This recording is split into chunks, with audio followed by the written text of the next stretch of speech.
And that brings us to the analysis of Brooks and Marcus. That is New York Times columnist David Brooks and Washington Post columnist Ruth Marcus. All right, you've been listening to all this analysis and at least an attempt to understand what we know so far. David, has the air been let out of the balloon? I mean, this has been building and building for more than 2 years, and here we have it, and now we're told no indictment. Well, two immediate thoughts. One, this takes place in a political context where Donald Trump has been under attack and doing things that are norm-breaking for the past 2 years, and it has not broken his base of support. He's still at about 46%. And so the expectation or hope from some for the Mueller investigation, it would be the thing that changed the game, that actually seemed to break through out of the gridlock and did seem to do some fundamental damage to the Trump administration. I think with no indictments, that seems less likely. We'll argue about what's in the report. There will be things we'll learn, but whether we'll actually change the basic geometry of where our politics are right now, that seems less likely. Second, as Amy and John were talking, it occurred to me that Donald Trump has been bashing Mueller for the past 2 years. This may have been the luckiest pick he could have had. Because if it's Lawrence Walsh who did Iran-Contra or Ken Starr, that prosecution could have wandered off into a million different directions. And in a weird way, Mueller was disciplined, was defined, was focused, and it could have been Donald Trump's luckiest break. How are you reading this in the early hours, Ruth Marcus? Mueller and his 13 angry Democrats. I'm reading a little bit differently than David does. I do not think that air is out of the balloon. It is certainly, I think, good news for the president and particularly for those around him that there does not seem to be the round of indictments from Mueller that some people had been expecting before or after the election, possibly of his son, possibly of Jared Kushner. If that's not happening, even if there are going to be other referrals, that is good news for the president. But what could be really bad news for the president, and the reason the air is not out of the balloon, is exactly the kinds of facts that Amy was talking about.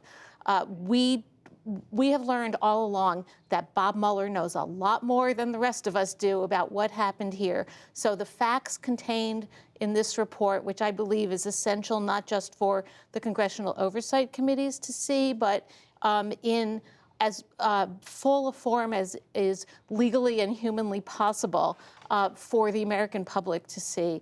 The facts will determine where this balloon is going. Is it all about, David, or to what extent right now is it about what gets made public and what doesn't? Yeah, I think it will get public. I mean, it'll get public eventually. As soon as it gets to X number of congressional Democrats, somehow it'll make it in the pages of my newspaper or Ruth's newspaper. And so why fight it? Why not just let it happen? Why have a fight about it then it gets made public? So I do think this will be made public. The precedent is there. The public support is there. The political motivation is there. So I do think that will happen. And the thing I'll be curious to learn is how shambolic was the Trump administration or the Trump campaign? I've always thought there was probably no collusion because there was no organized campaign within Trump world that could possibly collude. But we'll learn a lot more about the meetings. We'll probably learn more about the Trump alleged tower or projected tower in Moscow. It'll be interesting. It'll be like the best novel or the best nonfiction account of what the Trump campaign was actually like. And that, to me, will be maybe the most interesting thing. But I really don't think it's going to change the political dynamic of the country. That's setting a high bar to say we're going to learn a lot about the inside of the Trump campaign. Is that, Ruth? Well, one of the things that I think it's really important for us to remember is how much we know now that we did not know as a country before the election. We know that Donald Trump's son and his campaign chairman and son-in-law had a meeting with a Russian, somebody who represented herself to be an emissary of the Russian government to peddle bad information about his opponent. We know that he, as he was denying it to the American people, was having his agents and emissaries negotiate to build Trump Tower Moscow. All sorts of things that, had people known, might have been relevant to them at the time, and that the American people were at the best misled about. And that he, by the way, then continued to dissemble about the Trump Tower meeting in New York and the building of Trump Tower Moscow. So shambolic or not, I think there's every prospect of having even more damaging facts come out. So, David, that could add up. I mean, if we do indeed learn some, I don't know, seamy details or however you want to describe them about meetings that were arranged, phone calls, texts, messages, it could be a not so pretty picture. No, for sure. And, when Bob Woodward releases a book, it's also a not so pretty picture. I'm talking about, will it change Republican I'm going to get in trouble with Bob Woodward, but I would want to read the Mueller report over the Woodward book. The power to subpoena people is a better thing. Sorry. But Bob's pretty good. Sorry, Bob. Bob's pretty good. So we'll learn a lot. I'm just saying, will it change the Republican Party? Will it change Republican loyalty to him? That seems much less likely. I must say, I'm a little surprised there's nothing about obstruction of justice. There are no indictments there, or nothing coming down, because while I didn't think there was likelihood of collusion, just knowing the people involved and Trump's son, it did seem obstruction was very much within their capacity and within their inclination. Well, you could have a lot of detail in this report, Ruth, about what was attempted. That it was, you could say, attempted obstruction. Indeed, we don't know. and obstruction is a hard crime because it's a crime that requires you to be able to show very specific corrupt intent. But either way, the person we should be focused on and whose conduct we should be focused on is the conduct of the president. Now, maybe there are no more indictments, no indictments coming from Bob Mueller himself because he is following Justice Department guidelines and not indicting the president. But that raises the question, yes, but then we need to know the information that would have led him to indict the president had the when I'm making this up, right? I mean, assuming if the president had been somebody else. But I think the more important thing is that even if he were not going to indict the president because he didn't think the evidence built up to that degree, because Donald Trump is the president, because this investigation has been about the president of the United States, even if the facts would not support indicting somebody else, doesn't mean they're not material and important for Congress to have and for the American people to have. Let's come back to the political sea that we're swimming in right now, David. We are a couple of months into 2019. We're entering presidential contest. You were just saying you don't see this changing the support the president has among his own people. Does it have the potential, though, to shake things up in a bigger way? It's possible, but the people we need to look out for are people like Larry Hogan, the potential Republican competitors to Donald Trump for the nomination. They've been sitting around waiting for this, frankly. And if it doesn't seem to be a slam dunk one way or another, they're much more likely to sit on the sidelines and decide not to run against him, decide he's invulnerable. And over the next, and we'll see what we learn, but if there are no indictments, that makes it more likely that he will not have a primary contender, challenger. How do you see that? The Trump base is so sticky and so loyal.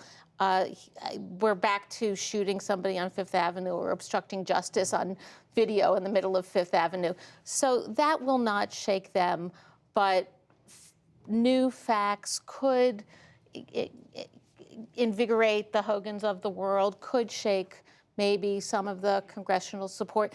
And in fact, the reality is that these facts are now roadmaps for not just for other prosecutors, but for a Democratic-controlled House of Representatives that has oversight power. That's a way different world than giving this report to a Congress that's in total Republican hands. And David, even with this out, as has been pointed out, we will still be waiting for the Southern District of New York and other prosecutors to do their work. Will that, do you think, have the feel of being the, I don't know, the albatross hanging over the administration that this has had, or not? I mean, I'm told that it's public, that investigation has shepherds, have people who are within the Trump administration actively leading the way. So that's a much more dangerous set of investigations. On the political front, we don't know what speed they're moving at.